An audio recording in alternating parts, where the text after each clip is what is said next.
Welcome to the Winthrop School Committee meeting of Monday, November 8th, 2021. This meeting is being held at the Joe Harvey Hearing Room here at the Winthrop Town Hall. Patty, can you please call the roll? Ms. Barry? Yes. Mr. Boncory? Here. Mr. Matucci? Yep. Ms. Swope? Present. Ms. Powell? Present. Mr. Perrin? Here. The meeting will be recorded and may be televised live. Superintendent Howard, will you lead us in the Pledge of Allegiance? Yes. I pledge allegiance To the flag of the United States of America and to the republic for which it stands, one nation, under God, indivisible, with liberty and justice for all. Do we have any public comment this evening? Hearing none, we will close out that portion of the meeting. There are no delegates and visitors, I understand. There are none. Okay, we have the minutes of October 25th, 2021. Do I have a motion to approve the minutes of October 25th, 2021? Motion. Motion by Ms. Swope, Second. second by Ms. Powell. Any discussion on the minutes? Hearing none. Patty, can we get a roll call vote for the record? Ms. Barry? Yes. Mr. Boncory? I abstain, I wasn't here. Mr. Matucci? Yes. Ms. Swope? Yes. Ms. Powell? Yes. Mr. Perrin? Yes. Next up, we have financial, business, and procedures. We have a few warrants this evening. Warrant SVW 22-7 in the amount of $224,953.61. Can I get a motion for warrant SVW 22-7 in that amount? Motion. Second. Motion by Ms. Barry, second by Ms. Swope. Any discussion on the warrant?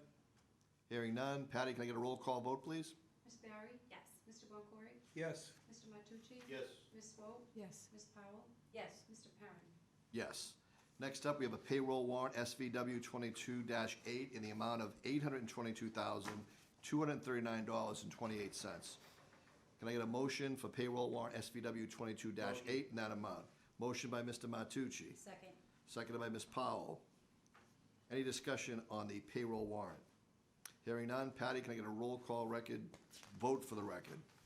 Ms. Barry? Yes. Mr. Boncory? Abstain. Mr. Matucci? Yes. Ms. Swope? Yes. Ms. Powell? Yes. Mr. Perrin? Abstain.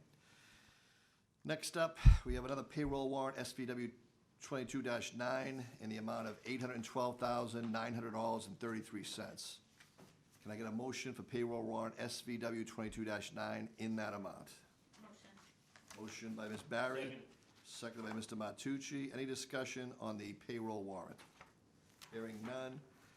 Patty, can we have a roll call vote for the record? Yes. Ms. Barry? Yes. Mr. Boncory? Abstain. Mr. Matucci? Yes. Ms. Swope? Yes. Ms. Powell? Yes. Mr. Perrin? Abstain.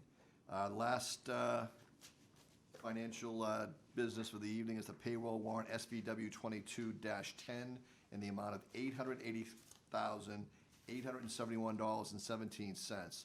Can I get a motion for payroll warrant SVW 22-10 in that amount? Motion. Motion by Ms. Swope, Second. seconded by Ms. Powell. Any discussion on payroll warrant SVW 22-10?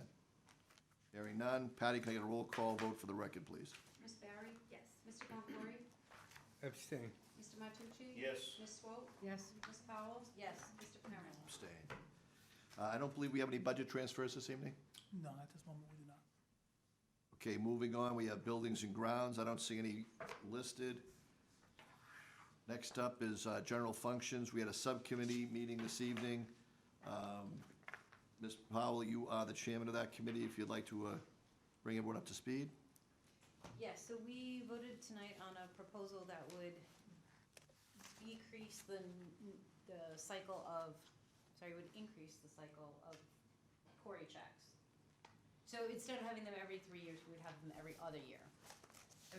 Instead of having them every single year, we would have them every other year for employees who are fingerprinted. And the thought on this is that it is, takes a lot of time, and this would reduce the amount of administrative time and still be diligent about staying up to date and protecting our children.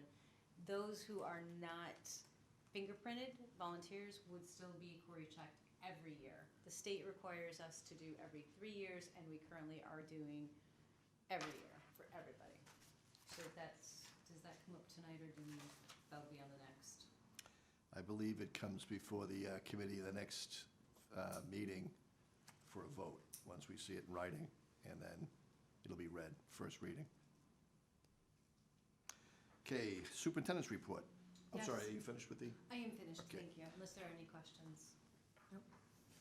superintendent's report? Ms. Howard, do you have any report for this evening? I do. I'll start with the athletic update for the week. We had a successful fall season, over 260 athletes participating, including middle school cross-country, which had 50 students registered and competing. Cheerleading placed 5th at the NEC competition this past weekend, and they qualified for regionals. That's pretty much what they do every year, which is great, constantly qualifying. Boys soccer and football have both qualified for the state tournament and won their first round games. Both will face Rockland this weekend, so we're excited for that. It's all-star and all-conference time.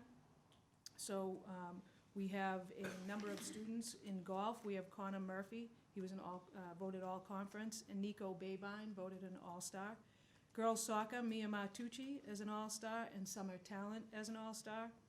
Boys soccer, Gustav Hemmingson, all-conference, Mateo Martinez, all-star, and Juan Nieves, all-star. Volleyball, Megan Gouge was an all-star.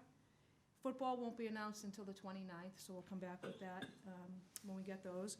And cross-country, all-stars, John Rice an all-star, Timmy Vargas an all-star, April Ferguson an all-star, and Libby Carney an all-star. So those are great awards for our kids, and we're excited that athletics is going well. Our students are participating, following rules with masking, and just doing a great job. So we're excited for both boys soccer and football qualifying for the state tournaments and getting ready to play again Friday and I believe Saturday.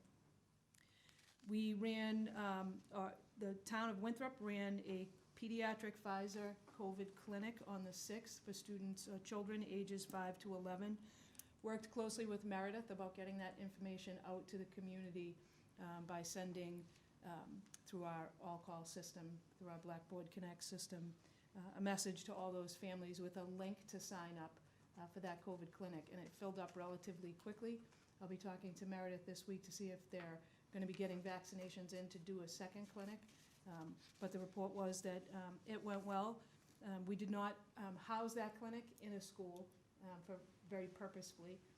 It was at the senior center. We're trying not to connect vaccinations of any kind or hurting things of any kind. Vaccinations and needles tend to scare little ones and can hurt. So we kept that separate from the school, and that was lots of thoughtful reflection going back and forth with Meredith and Tara Bowie, our lead nurse. So we will be sending out to our younger families. We've already sent information out to our middle school and high school students, grades 8 through 12, to collect data on vaccinations, because if you remember our differentiated mask policy, that is our policy in place, which is currently superseded by the state's masking policy. That policy allowed for an exemption. If you shared your full vaccination status, you would be able to request an exemption to be able to remove your mask within the school. So we're still collecting that data, encouraging parents to continue to send it to us. From the staff's perspective, I believe the majority of our staff have uploaded their data. We're still working on our families to get that information, and we'll next be requesting students ages 5 through 11 to start to submit that data. So they were eligible for their first vaccination this past week. So probably 2 weeks from now is when they'll be able to get their second, and then they would be fully vaccinated 2 weeks after that. So we will be reaching out to our families and letting them know that's why we're collecting the data. And we will keep you updated on that. As you're aware, the Department of Education, the Commissioner of Education, extended the mandate for mask wearing until January 15th. So that will probably around the 11th or 12th, we'll get some information as to what direction the Department of Ed is going to be going with that in the future. Typically, we get a phone call or an email saying, be ready for a meeting for a 5-minute meeting to tell us what direction they're going to take, and about 10 minutes later, the governor speaks about it. So I'm hoping to know before the 15th the direction they're taking, so that we can circle back around with the committee to have further discussion of our own as it relates to school. Next is just a quick shout out to the drama, our drama crew and students. SpongeBob the Musical is happening November 13th at 2 o'clock and 7 o'clock. So, and then again on Sunday the 14th at 2 o'clock. So you can log on to our website, purchase tickets in our theater. We're excited to see that. We have so many talented kids participating in What that. date is that again? So November, hold on, go back, should probably put these on. Saturday, it's both Saturday and Sunday, so the 13th is Saturday. There is a production at 2 o'clock and then a second one at 7. And then on the 14th, which is Sunday, there's an afternoon 2 o'clock show. At the last meeting, I talked about some of our professional development and the fact that we had our 5DP yearly professional development activity in which we participate with 4 other schools, Everett, Chelsea, Revere, and Malden. And we commingle our resources and our goals and our direction as to how we want to provide deep professional development, really focused professional development for our staff. And by bringing all those districts together, it enables us to bring in some valuable speakers that we wouldn't be able to do on our own. But more importantly, it allows teachers in all 5 of our districts to be able to act as presenters and share their thoughts and resources. So I included in your packet a number of opportunities that staff had to pick an area that they wanted to focus in on. The primary topics were cultural responsive teaching, diversity, equity, and inclusion. So we had that on the 5th. It's the second year we had to do it virtually, so it was all done through Zoom. The theme for the day continued to be equity for all. We had a mix of professional presenters, 5DP teachers, and community partners. This year we also had 2 very high-profile keynote speakers that not one of us as a single district could have afforded to bring in for our teachers by ourselves. And that's Tyrone Howard, he gave the morning keynote, and Adolph Brown spoke before lunch. And Adolph Brown is one of the more talented speakers that I've heard in a long time. He grabs you at the beginning of his presentation, and you don't move throughout it except when he tells you to get up and move. We cannot tape his presentation, but you can Google him and check him out, or check out Tyrone and see how educated and interesting they are. Inspiring was pretty much the key that everybody came away with. Inspiring, and they were real, and that made the teachers even much more interested in what they had to say. So there were 3,100 staff members that participated in this virtual online presentation. That's the largest crowd of people that I've ever had to speak in front of, and I've had to speak in front of large crowds, but that was the biggest. My daughter-in-law sent me a snapshot because it was virtual. Many of our teachers participated from home, and we can take attendance while you're participating from home because you have to do a survey and answer questions about each thing that you participated in. And she sent me a snapshot of my granddaughter watching her grandmother speak to 3,100 people. So that was the highlight of my day. The teacher feedback was excellent. We did surveys in all 5 districts, and we're going to put all those surveys together and talk about them at our next 5DP leadership meeting. You may have seen the posting for an elementary integrated technology position. It's a 1-year position. It's on tonight's agenda. This is a position that's being funded through the ESSA grant with a focus on assisting our elementary school staff with integrated technology. Due to COVID and the increased online capacity that we've added to our school district over the past couple of years, we sorely needed this position to work with our staff and teach them how to use many of these platforms that are new. And not just the platforms, but integrating the curriculum into our student information system to make sure our students all have passwords and they can easily log on without taking additional time out of the classroom. Many of the programs that I'm talking about are self-directed programs. I'll highlight some of them. And so we've put that position in for the year. It has some similarities to the high school integrated technology library position, in which the librarian, integrated technology librarian at the high school, has that skill set in which she can teach our teachers how to access the library materials, research materials, and various curriculum platforms hands-on, and be there to help support them in the areas that they need. So that position is something that we look forward to. And we already have programs that require integrated technology, like Lexia, Freckle, Math, iReady, our STEM scopes.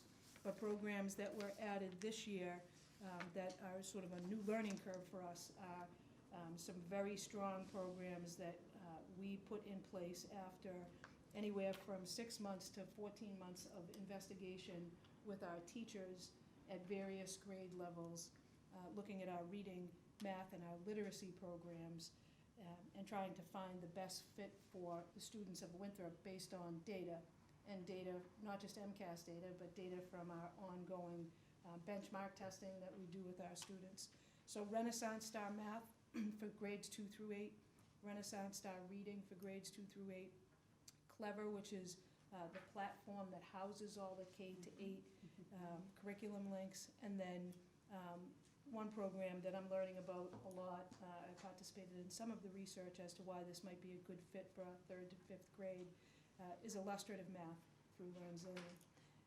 And folks, staff members are very excited to have the opportunity to have somebody help them get these programs, not just up and running, because they are running and have been since September, but really taking full advantage of the programs and the data that they give back to us. It allows us to cohort students into certain groups if they need additional support. And again, you know, is not catching up to where they need to be, but also not falling behind in the meantime. So having that extra support is going to be incredibly helpful to us. And COVID case update, I'm going to give you some information on that. So this particular week for the week of October 28th through November 3rd, we reported 4 students who tested positive for COVID and 2 staff members. Prior to that, the week prior, the October 21st to the 27th, we had no students reported as positive. And when I say test positive, not that we tested them positive, that we had a reported positive test to the health department. So the week prior to that, we had no students and no staff. The week of October 7th through October 30th, which was a longer stretch, we had 3 students and 3 staff members. September 30th to October 6th, we had 2 students and no staff members. And then the third week we were back in school, September 16th through the 22nd, we had 5 students and 1 staff member. So the numbers are going down. So the most recent, as I said, was 4 students and 2 staff members, but the week prior to that, we were 0 and 0. So we're watching these numbers very closely, working closely with the health department as to any patterns that we're seeing. We still have no reported in-school spread. I liken that to the mitigation strategies that we have in place, which is not just masking. We're continuing to wash hands very, very frequently at the elementary school. It certainly is a constant daily reminder. And then sanitizing in the school system, our custodial staff is amazing. So they're still following, you know, the nightly cleanings of the classrooms. Teachers are very ingrained in cleaning down desks and wiping down computers and keyboards, and if they're used commonly, and just really paying attention to making sure we continue to take care of our facilities and make sure our kids have every opportunity to stay in school. Riding on buses, whether they're athletic trips, our students are very much aware that they have, at this point, they still have to mask. So, you know, there are a number of mitigation strategies that support our low numbers. If we begin to see patterns of anything at all, we react, and we react always with the support of our lead nurse, which is Tara Bowie, in combination with Meredith Hurley, the town health nurse. And when necessary, we reach out to the Department of Education if we have any issues or concerns. We continue to focus on the air quality of the schools, which leads me to Monday morning 6:30 calls. I usually not somebody calling to say thank you for everything you've done for the Winthrop Public Schools. It's usually a phone call to say we have an issue, as we did this morning. We had an issue with the smell of gas at the Cummings School, and the Winthrop Fire Department was called, and they came right away. It wasn't a far commute, but I learned something today, that the fire truck has to come. So they live right across the street from us. So when I knew the fire truck was there, I said, why didn't they just walk? Well, they need to have their truck because that's where their hose is and all their materials. So they came over and found that one of the stoves in the kitchen was having an issue with a pipe, so they shut the gas off immediately. We opened all the doors and windows. It was a beautiful day out, so it was nice to do that, but we opened all the doors and windows, followed the direction of the fire department, kept those open for, they said 10 minutes, so we did 20. And of course, it happened at 7:04, and we had our first student arrive at 7:05. But we kept kids outside long enough, and made sure we kept those doors and windows open for a while. So we have somebody coming out to repair the stove, but also somebody coming to look at the gas lines as well. So that stove will stay off until that is repaired. And, I will talk about the change in the school calendar when we get there under new business. And one other thing under my superintendent report, my goals are for this school year have been drafted, so I'll share those. Typically get shared with the evaluation subcommittee, which sounds strange, but it does get shared with them first. They bring that back to the school committee and talk to the school committee about that to see if there's additional things folks would like to see in there. And then those will go to a vote of the school committee sometime in either November or December. And then just one last shout out to the police department, the fire department, and the DPW, and I know we'll talk more about it under new business, but we got taken by surprise when we had to cancel school on the 27th of October. I woke up in the morning, everything seemed fine. Obviously, I slept well and didn't hear the wind, and my husband said to me, it's pretty windy out there, you better check things out. And that was at about 4:30 in the morning. Scott Wiley was on the phone with me by 4:45, giving me an update. Steve Callett texting me and calling me, giving me a minute-by-minute update. And we had a half-day at the elementary school that day. And we had no heat at the elementary school that day or electricity in the morning, so we knew we were closed there. Middle school and high school was still functioning by 6 o'clock, 6:30, and then it got a little crazy after that. So fire department, police department, and DPW were updating me every 5 minutes until we got to the point where we had no electricity at the high school. We do have generators. I got a number of questions about generators because they could see lights on. And generators are great for emergency, but they don't run the whole school. They don't fully feed the kitchen, and obviously our internet is always a concern. But the biggest concern of that day was the state of the community and the number of trees that were down, live wires sparking in the streets, the rain, and that all came through relatively quickly between 4 o'clock in the morning and 7 o'clock in the morning. So that was a game day, minute-by-minute decision. It's the one thing I literally hate to do. I hate to cancel school, but I hate to have to think about whether it's the right thing to do or not. But when safety of children and staff, coming to school, getting to school, with many, many children that walk, when that becomes the primary issue, there is no question. And I think it's important for parents to know too that at any given moment, on a day that the weather is severe, if you have any fear of your child getting to school or getting home, parents always reserve the right to make the phone call to the school and say, I don't feel like it's safe for my child to go to school today, and we'll make arrangements. It will not be punitive on any student, especially if it's related to weather. Sometimes I think parents forget that it's, they can make a call too. If I make a call that they're not thrilled with, if I say there's no school and you send your child to school, then we have a problem. But if I say there is school and you don't feel safe, please exercise your right as a parent to keep your child home. And that's my superintendent report. Thank you. I'm sorry, Ms. Swope? Sure. I have a question. When you say staff, does that include teaching and non-teaching staff?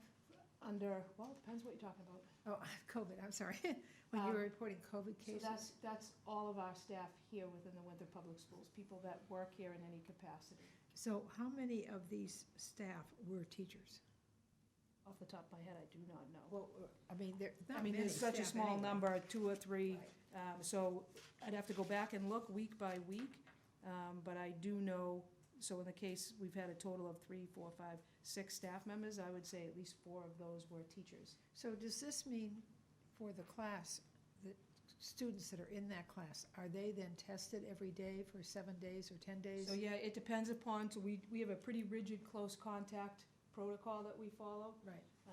in which the school nurse in that building, plus Tara Bowie, who's our COVID nurse lead, and at times Tara, will go into that, speak to that teacher once we know there's a positive case, and we literally go through every minute of their day to see how often, if at all, they were masked or less than 6 feet in front of somebody for 15 minutes throughout the day, even with a mask on, or without a mask in any location inside the school, such as eating locations, less than 6 feet.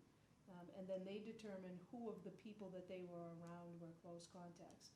Any of those people who are identified as close contacts will participate in test and stay. Last week, at one point, we had, I want to say, 45 people participating in test and stay. So it could be a very large number, Yeah. but in the case of, if you're a therapist that's only seeing, maybe seeing 15 kids on a given day, it may be less.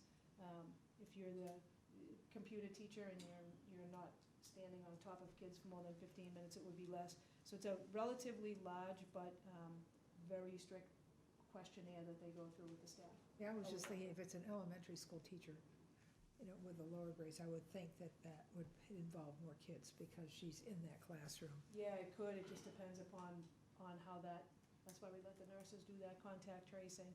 But they all follow the exact same protocol in terms of determining who needs to be. If you're offered test and stay, if you don't accept the test and stay, you have to stay out. Right. Unless you're vaccinated, right? Isn't it different if close contact is vaccinated? So if the close contact has had COVID within the last, I want to say, I'm going to make this up now, but I think I'm pretty close. If you've had COVID within the last 60 days, then you do not have to retest or test and stay, because it would not be valid. I'd have to check on that in terms of whether you're vaccinated, if you have to participate or not.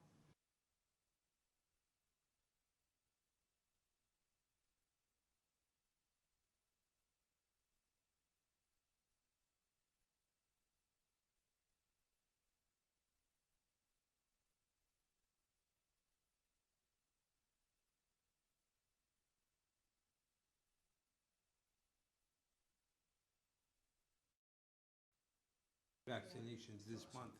It's great. And she does plan on having another clinic right after Thanksgiving, but Excellent. encourages, the 5 to 12s to get their Yeah, vaccinations yeah. at CVS. They can get them ongoing. Right, yeah. So that's good to know. So they don't have to wait for the town clinic to do it. They can still go to CVS, and I'm sure they can go to their pediatricians, Walgreens too. Walgreens, local places. We were happy with the outreach. Our coordination of outreach it's pretty hard to get away from the two of us, in terms of sharing information. It's an individual decision, and we're very much aware of that. But we will share the information to make sure everyone has opportunity. And we share it in multiple languages, so every language of the families that we have, we're able to translate that notification to families, just to be sure that they're getting the same information as everybody else. Any further questions for the superintendent's report? Hearing none, we're moving on to homeschool applications. I don't believe we have any. There are none. Next up is personnel. So we have no appointments, resignations, or retirements for this meeting. We do have 2 postings, the instructional leadership teacher / coordinator, and that's the position I spoke about, the integrated technology position being funded through the ESSER grant funds for the year. and also a computer teacher at the Cummings School. And then we posted a number of athletic coaching positions for the spring athletics. Okay. New business, we have a Winthrop High School boys basketball trip to Cape Cod. Make a motion to table. I'm not sure that we, I'm sorry, No, I'll I'm- make a motion to table. We have a second on the motion to table? Second. Okay, a second, can I vote on the motion to table? Just, Could you ask why? I'm sorry, Yeah, I got a just- second. Good. yeah, just, first of all, I don't think we vote on in-state trail. I think we vote on out-of-state trail. Secondly, and then secondly, I don't think there was enough information on that, a little bit more information they need. I think, number of chaperones. So I think they could submit a little bit more detail what they're doing with it. I think also the accommodations and what backup plans there are if there are some issues with COVID while they're away. Yes, and there's time to do that, so there's time to have that discussion with the athletic director. I did speak with him briefly before the meeting with some concerns and needing a little bit more detail. It is a weekend trip, it is not during school hours, so certainly we can check our policy handbook to see if there's anything in the school's policy that relates to that. Mr. Serino said he will meet with the basketball coach to talk about it in a little more detail, and that the feedback from him is that they're very flexible in terms of anything that the school committee feels is necessary.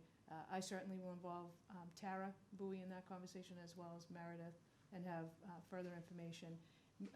Mr. Serino feels that even if it went to the next school committee meeting, that if it had to be voted on, where it's an in-state trip, I want to get some clarity on that, but there would be time for the students to still schedule that and participate in it. I have a clarifying question on that to the chair. Yes.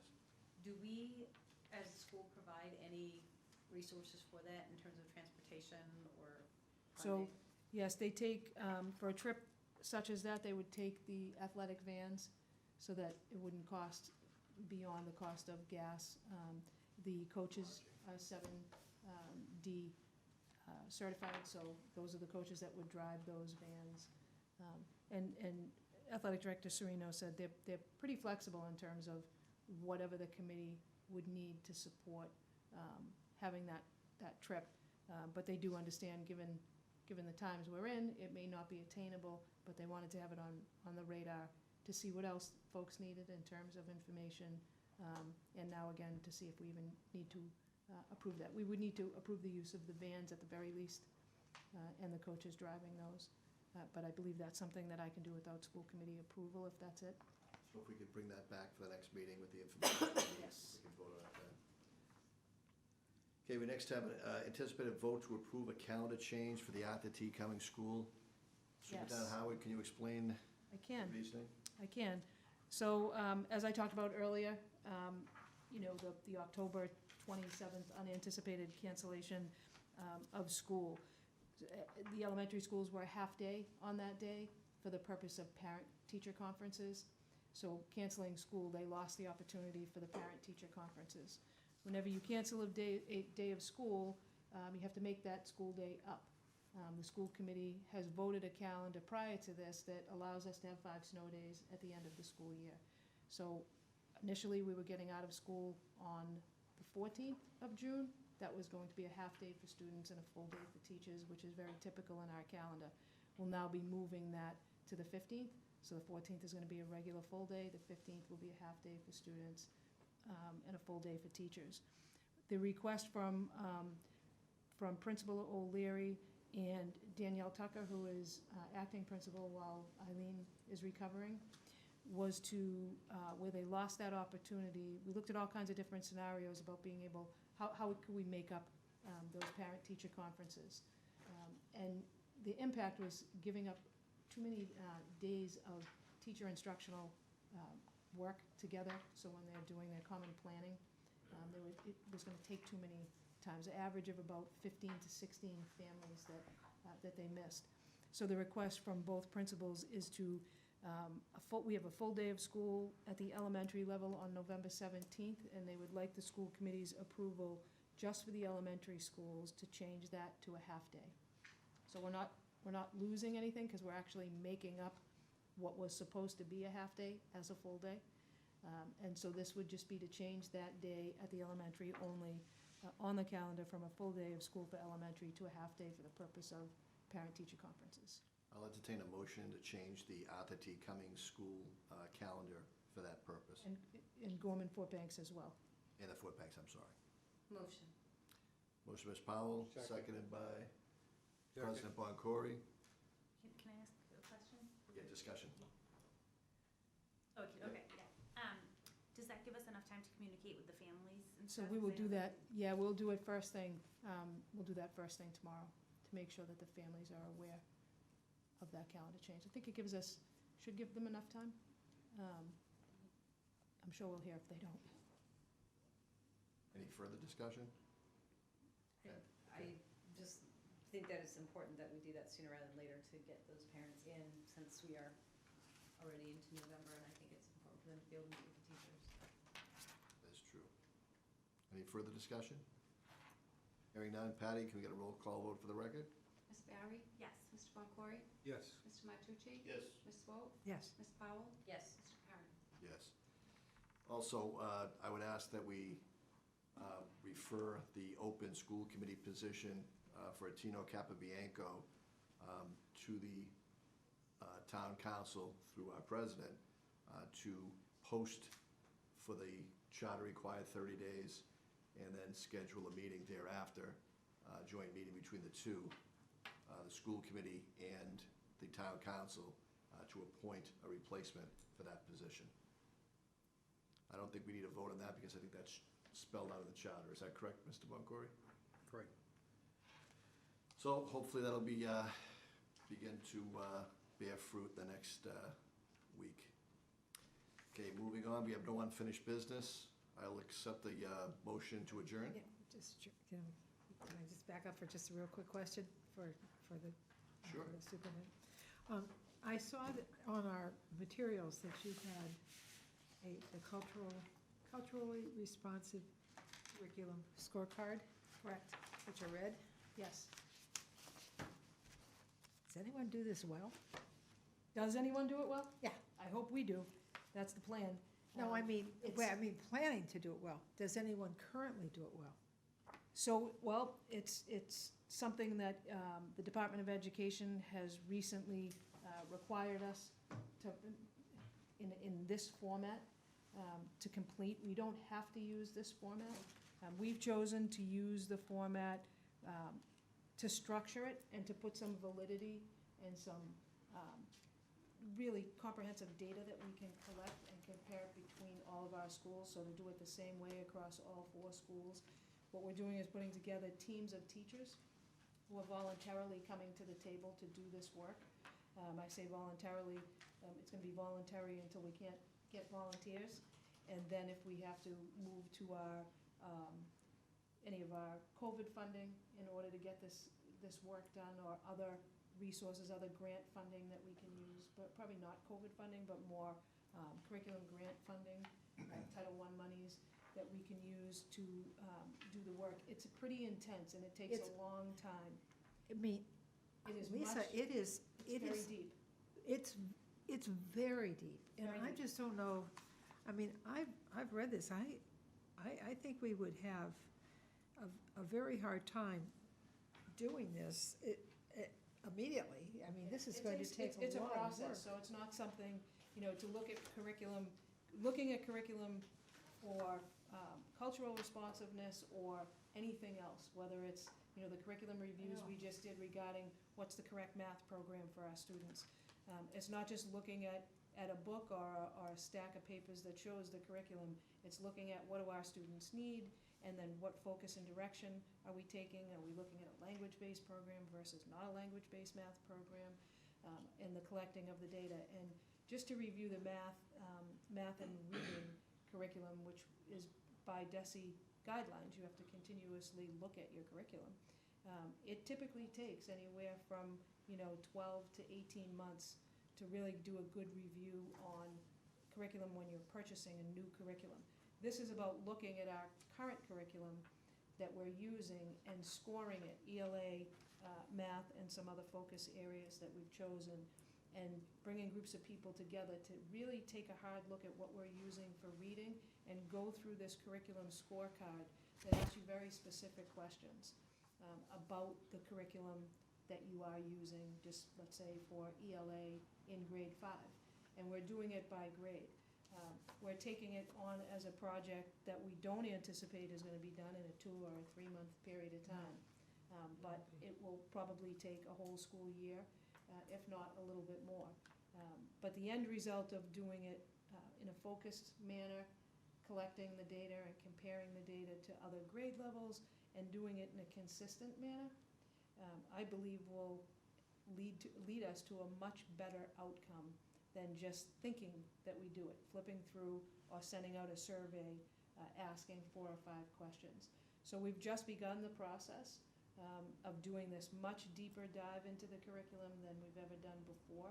There are other aspects of curriculum diving that we participate in.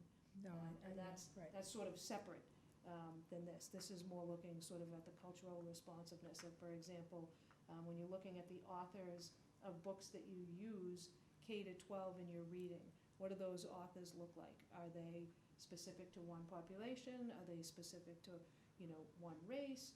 We may find ourselves coming out very well. The goal is to pat ourselves on the back, but be able to, in those areas, but also be able to articulate those to our families and to the committee and to the public in terms of what it is that we did find. And then if we need to make adjustments, that's step 2. How are we going to make those adjustments? Where is it going to be? And then what goes along with that? Are we purchasing new things? In the curriculum that we look at to purchase moving forward, many of the new programs that I talked to you about before are already aligned with the DESE standards, which is aligned with the Cultural Responsive Report Card in terms of, the curriculum that you actually have. So I do think there'll be many areas that we'll find ourselves in a good position in. And then as we're always looking, is to figure out where can we improve. But always having data instead of just knee-jerk reacting to the next newest thing. Well, if you could keep us informed about the actual results in the scorecard, Oh, yeah. that would be great. I So just let us definitely know. will. It's gonna Okay. take some time. We're just putting, our teams are just getting together. Digesting this report card is Yeah, a lot. And there'll be aspects of this that we may not use. We may pick and choose sections of it to use. okay. So that's the process we're involved in right now. Motion to adjourn.